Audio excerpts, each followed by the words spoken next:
Welcome, everyone. Welcome, welcome, welcome. Hope everyone's having a great evening or whenever you're watching.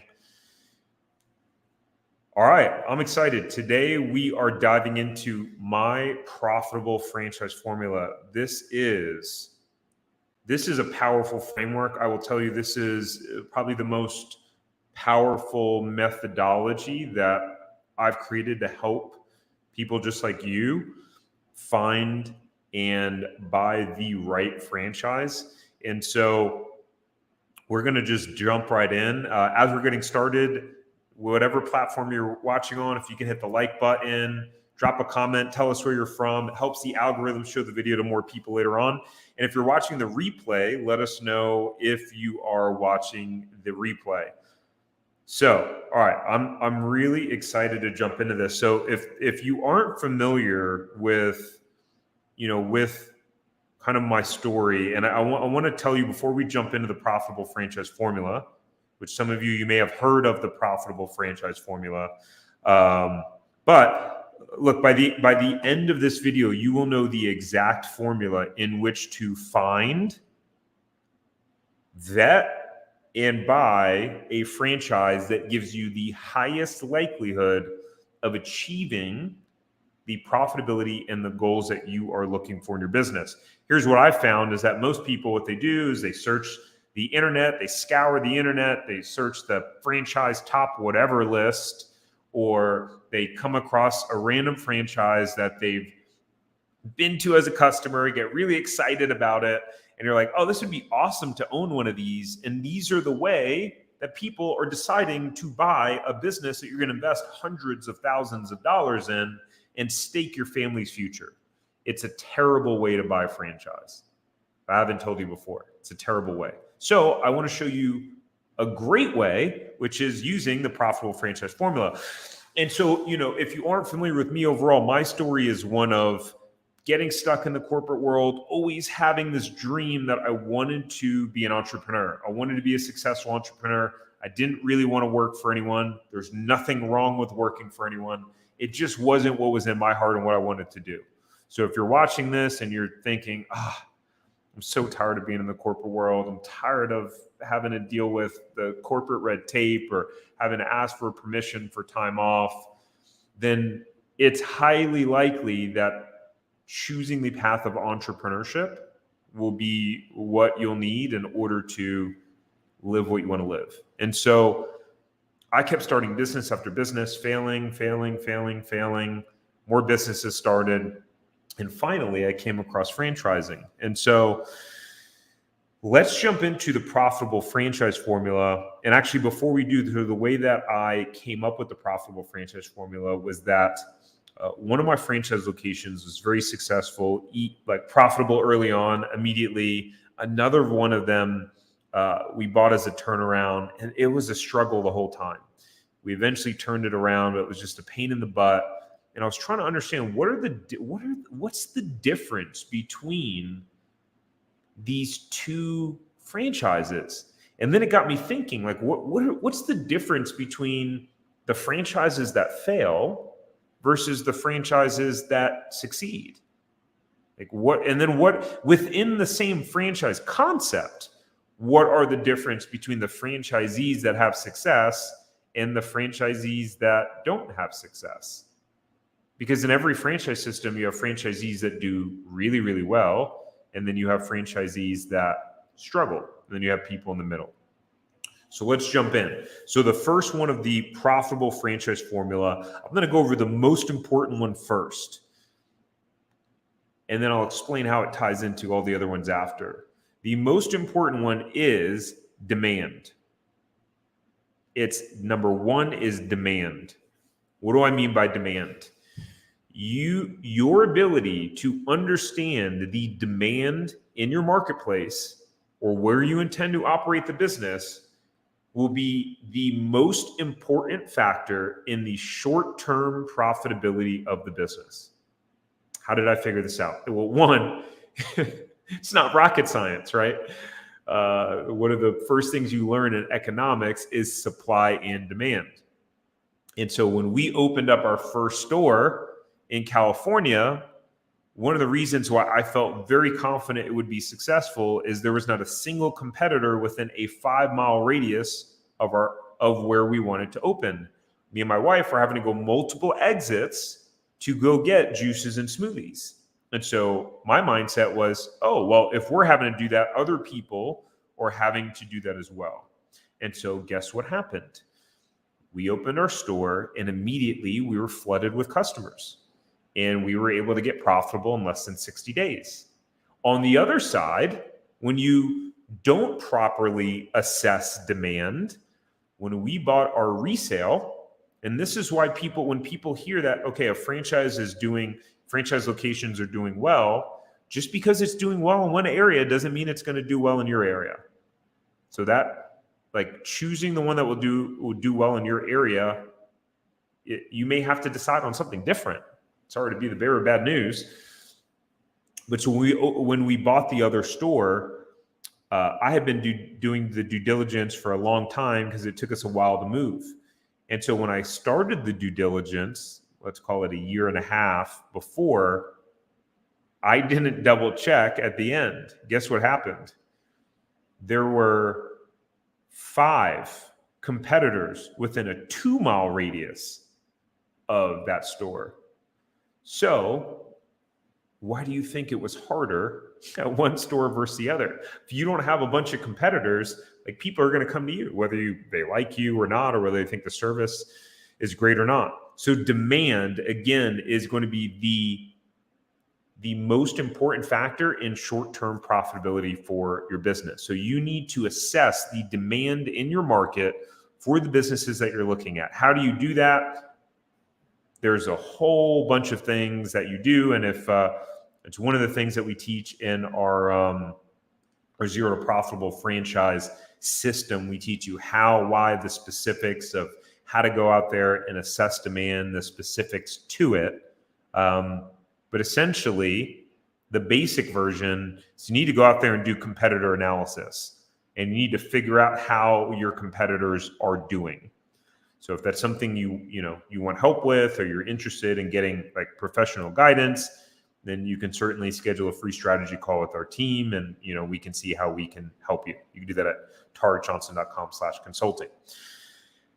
So after demand, demand is one of the most important ones. But here's the thing. What happens if you choose a business that has a lot of demand, but you hate the business? It makes you miserable. Well, why could a business make you miserable? Which is number 2, is your skill set. So in the profitable franchise formula, the business needs to align with your skill sets. So what do I mean by that? Tarek, that sounds super obvious. A business that aligns with my skill sets. Like, that's a no-brainer, man. Not as much as you would think, actually. So if one of the ways to really put yourself in the best position is to buy a franchise that's within, like, the industry that you already have a lot of knowledge in.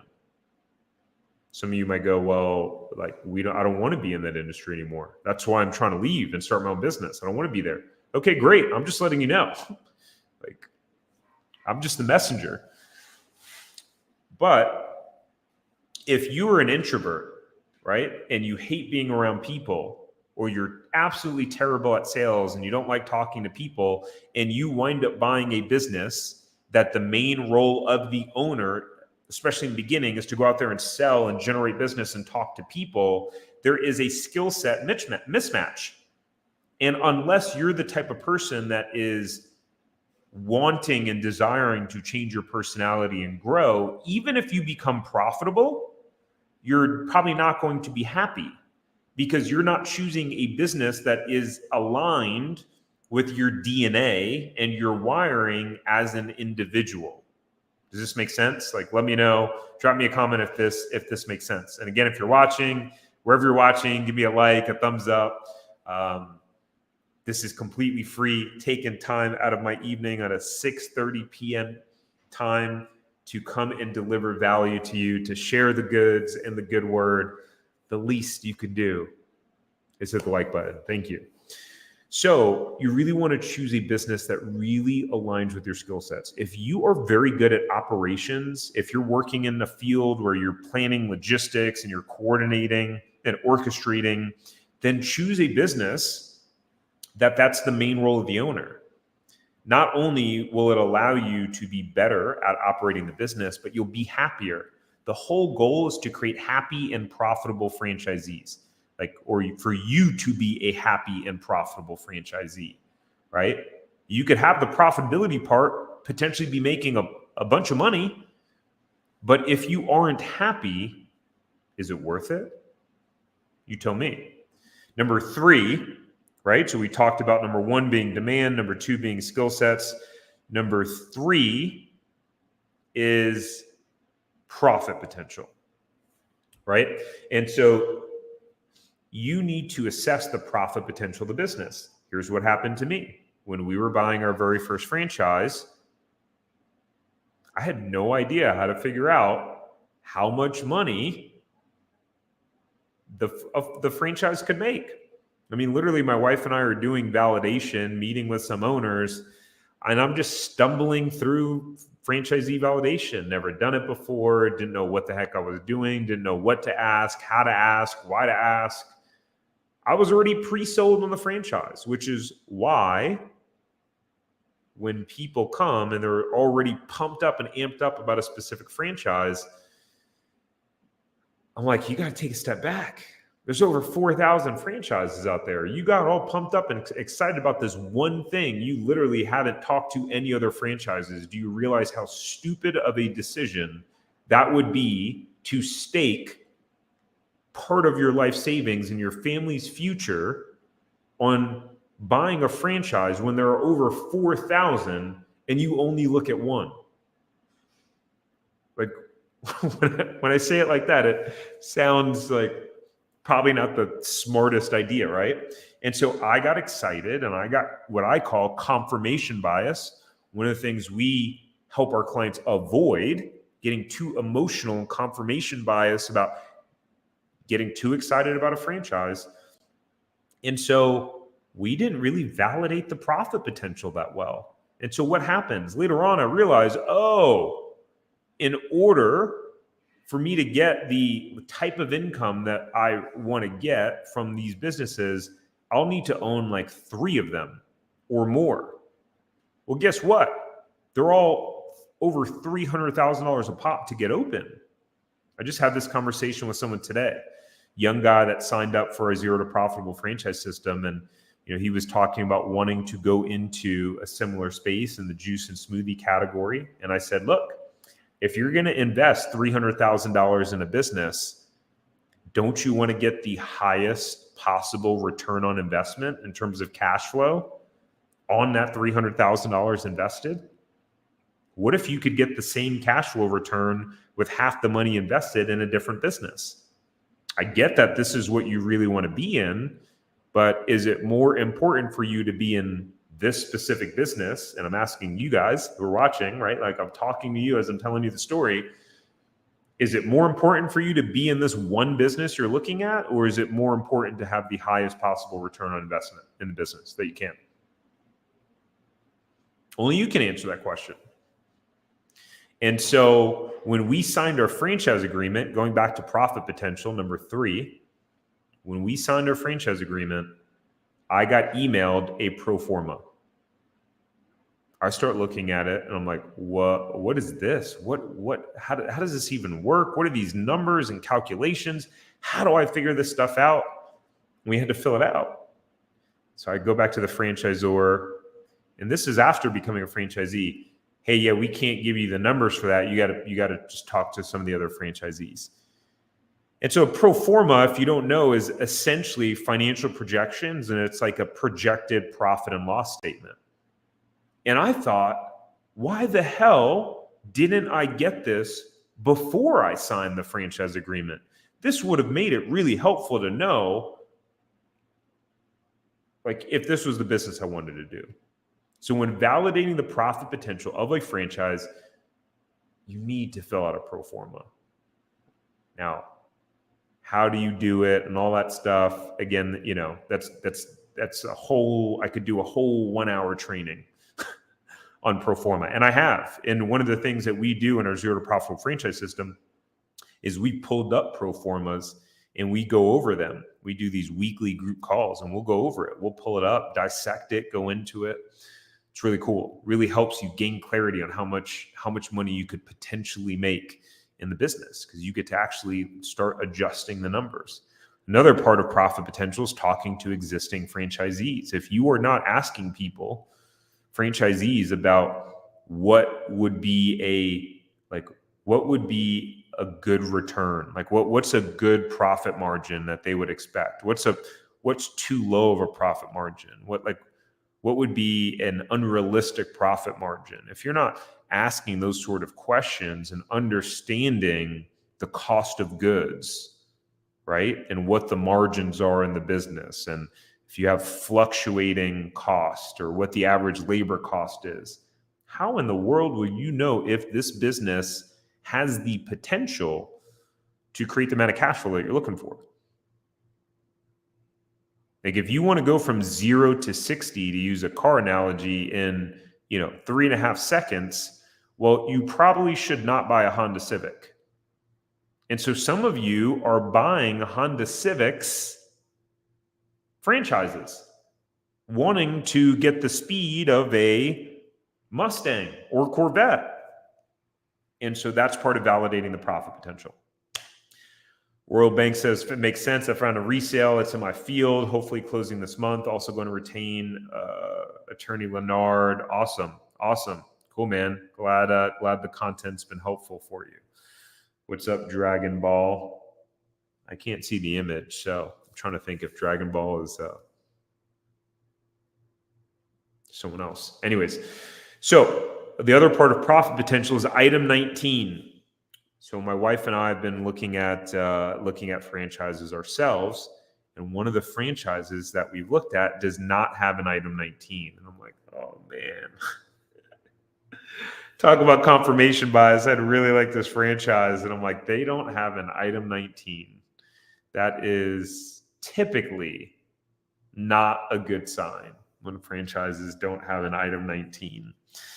But item 19 is the only place where franchisors can tell you how much money you could potentially make in the business. And so that's something that you need to understand. Here's the tricky part, is that not all item 19s are created equal. Some franchisors list it in very different ways. Some will show just the average sales of all the locations. Some will show average sales of locations opened a year or more, and then average sales of locations open 2 years or more. Like there's all sorts of different ways they show it.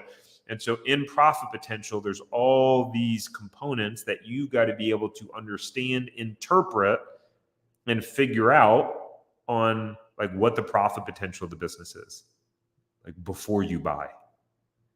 And so again, these are one of the things that we work with our clients in our zero to profitable franchise system with, because this is not something that the average person would know how to do. Creating pro formas and tactically able to get information through franchisee validation calls, interpreting the item 19, putting it all together to figure out some calculations of what's possible financially for yourself. So again, that's something that you want help with at some point, set up a call with our team. Happy to see if we can even help you. Number 4, last but not least in the profitable franchise formula. So we already talked about demand. Number 1, we talked about it. If you're just tuning in the middle, go back and watch the beginning, because we talked about some really, really key and important stuff. Also, make sure to hit the like button, whatever platform you're watching on. We talked about demand. We talked about skill sets. We talked about profit potential. So number 4 is belief. Belief is the 4th pillar in the profitable franchise formula, which is, do not just buy a business or a franchise because you think you can make a lot of money. That is a recipe for disaster. Many franchisors are going to sell you the dream about how awesome their franchise is. And if you are only going in because it's like, you think the business can make a bunch of money. Oh, it's a terrible reason. Like a lot of people recently saw my crumble cookie video about the average unit performance of a crumble cookie. Great. Yeah. Crumble cookie stores on average make a lot of money. You could hate running it. Great. You make a bunch of money, but you're miserable. What does that get you? Or worst case scenario, which is why I tell people not to make the decision just because you think you can make a lot of money, is because business is hard. Owning a business is very challenging. Newsflash. It'll probably be hard before it's easy.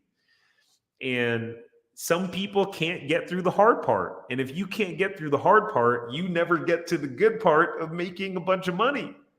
And so this is why I say you have to have belief in the business you're choosing, not passion. We get people reaching out, Tarek, but I'm really passionate about this sort of business. It doesn't matter. Passion doesn't matter. Here's why, without sounding like a schmuck. What you're passionate about today, you may not be passionate about tomorrow. Right? Have you ever had some of your interests or passions change in your life?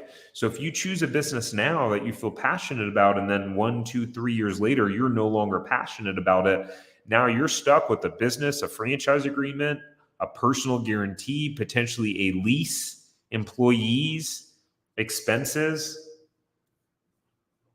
And that could be tough.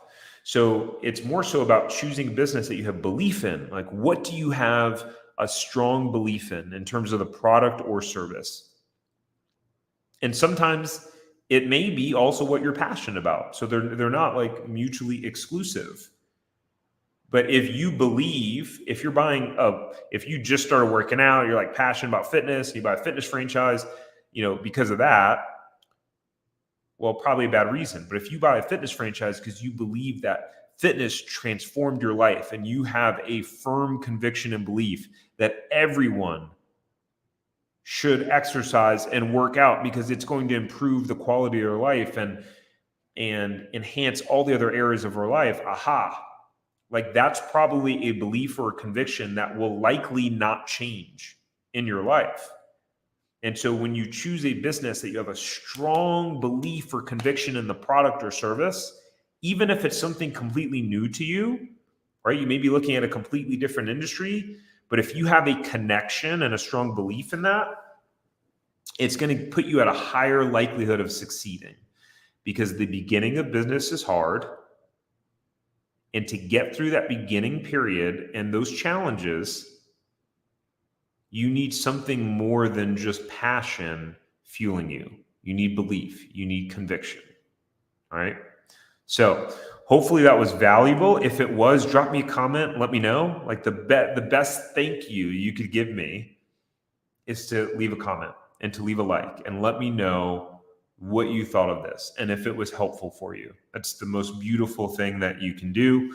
I will keep coming on and doing these lives weekly. Until how long, I don't know, but I come to just deliver content, give you the goods, knowing that my free stuff will be hopefully very valuable to you. I know that 80% of you will probably never reach out, will never work together, become clients. That's okay. I love teaching. I love bringing you this content. I love adding value. I know that a small percentage of you guys will wind up reaching out, doing business with us. Either way, I love you. I appreciate you. Thank you for your support.